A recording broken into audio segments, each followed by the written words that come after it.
Starting with the name of Allah Almighty, who is the master of the day of judgment, and a bundle of Durood Salam on beloved Prophet Muhammad sallallahu alaihi wasallam. Dear students, I am Abid Hussain Bhutta and you are watching my YouTube and Facebook channel, Talim Tarbiyat 72, and in this video I am going to solve question number 1 of exercise 5.2 of Cambridge O-Level Mathematics book edition 3, and the statement of the question is: find the angle of elevation to the top of a 20 meters high building from a point on level ground that is 100 meters from the foot of the building. अब students हम इसके पहले diagram draw करते हैं कि ये ground है, जो ये स्टूडेंट्स ग्राउंड है, यहाँ पर बिल्डिंग है और ये वो पॉइंट है जहाँ से एंगल ऑफ एलिवेशन जो है वो 20 डिग्री है। तो ये बिल्डिंग है और इसकी जो टॉप है बिल्डिंग की वो है स्टूडेंट्स 20 मीटर। तो ये टॉप हम बिल्डिंग के ज़ाहिर है नॉर्थ की साइड पर ऐसी बनेगी, ये टॉप है और एंगल ऑफ एलिवेशन ग्राउंड से बिल्डिंग की टॉप तक बनता है। तो ये स्टूडेंट्स ये एंगल ऑफ एलिवेशन है जो हमने फाइंड करना है। इसको हमने नेम दे दिया theta. Height of the building is 20 meter और ये पॉइंट जो है वो बिल्डिंग के फुट से 100 मीटर है और हमने थीटा फाइंड करना है, ये एंगल ऑफ एलिवेशन फाइंड करना है। एंगल ऑफ एलिवेशन होता है ग्राउंड से टॉप की तरफ जाता है, और अगर एंगल ऑफ डिप्रेशन होता है टॉप से तो यहाँ पर हमने एक पैरेलल लाइन ड्रा करनी थी और उस पैरेलल लाइन का एंगल जो इस लाइन के साथ बनना था, इस एंगल को हम कहते हैं एंगल ऑफ डिप्रेशन, जो अभी हमें नहीं चाहिए, सिर्फ आपको एक्सप्लेन किया है। तो स्टूडेंट्स इसमें हम trigonometric ratio tan theta apply करेंगे क्योंकि वो इक्वल होता है परपेंडिकुलर ओवर बेस। तो हम लिखेंगे students tan theta is equal to perpendicular over base. Theta हमने फाइंड करना है, tan राइट साइड पर जाकर होगा इन्वर्स, तो ये आ जाएगा tan inverse is equal to 20/100। इसको सिंप्लीफाई भी किया जा सकता है और आप कैलकुलेटर से डायरेक्ट भी ले सकते हैं। कैसे लेंगे?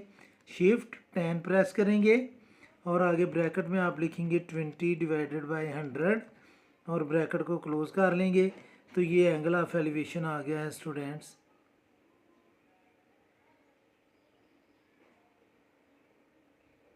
1.31। let me check again, shift tan bracket में हम लिखेंगे जी 20/100 ब्रैकेट क्लोज। 1.31 ही आ रहा है स्टूडेंट्स। तो 1.31 डिग्री जो है वो एंगल ऑफ एलिवेशन है। उम्मीद है कि आपको इसकी समझ आ गई होगी। फिर भी अगर कोई कन्फ्यूजन हुई तो स्टूडेंट्स आप कमेंट बॉक्स में कमेंट्स कर सकते हैं। कोशिश करूंगा कि जल्द से जल्द आपको रिप्लाई करूं। क्वेश्चन नंबर 2 भी मैं इसी वीडियो में सॉल्व करने लगा हूं क्योंकि ये बड़े स्मॉल से शॉर्ट से क्वेश्चन है। तो क्वेश्चन नंबर 2 में स्टूडेंट्स हमने find the angle of depression from the top of 12 metre high flag pole to a point on level ground that is 41 metre from the foot of the flag pole. ये भी same question है, इसमें सिर्फ हमने angle of depression find करना है। तो students ये हम फिगर ड्रा करते हैं आपके सामने। ये एक पॉइंट है और यहाँ पर फ्लैग पोल है, ये हमने फ्लैग पोल ड्रा कर लिया और अब फ्लैग पोल जो है वो ग्राउंड से इसके टॉप का जो है एंगल ऑफ डिप्रेशन हमने बनाना है वो हम ऐसे बनाएंगे और इस पॉइंट को हम इससे ज्वाइन कर लेते हैं। अब स्टूडेंट्स जो हमने करना है कि फ्लैग जो है find the angle of depression from the top of 12 metre high flag.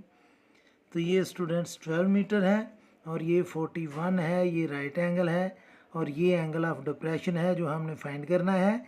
Angle of depression और एंगल ऑफ एलिवेशन ये दोनों इक्वल होते हैं। तो अगर ये थीटा है तो ये भी थीटा होगा क्योंकि ये पैरेलल लाइन है, ये लाइन और ये लाइन पैरेलल है और ये ट्रांसवर्सल लाइन है। तो इसको हम नेम दे देते हैं ABC, तो angle of depression angle CAD है और angle CACD not CAD, ACD और एंगल BAC ये दोनों इक्वल होंगे। तो इसमें भी हम tan थीटा अप्लाई करेंगे। तो tan थीटा इक्वल होता है परपेंडिकुलर ओवर बेस, थीटा हमने फाइंड करना है तो ये आ जाएगा tan इनवर्स इनटू परपेंडिकुलर है 12 ओवर बेस है 41। तो ये स्टूडेंट्स अभी हम कैलकुलेटर यूज़ करेंगे, शिफ्ट tan और ब्रैकेट में हम लिखेंगे students 12 divided by 41 bracket close करेंगे तो ये आ जाएगा स्टूडेंट्स 6.31। तो 6.31 डिग्री जो है वो एंगल ऑफ डिप्रेशन है।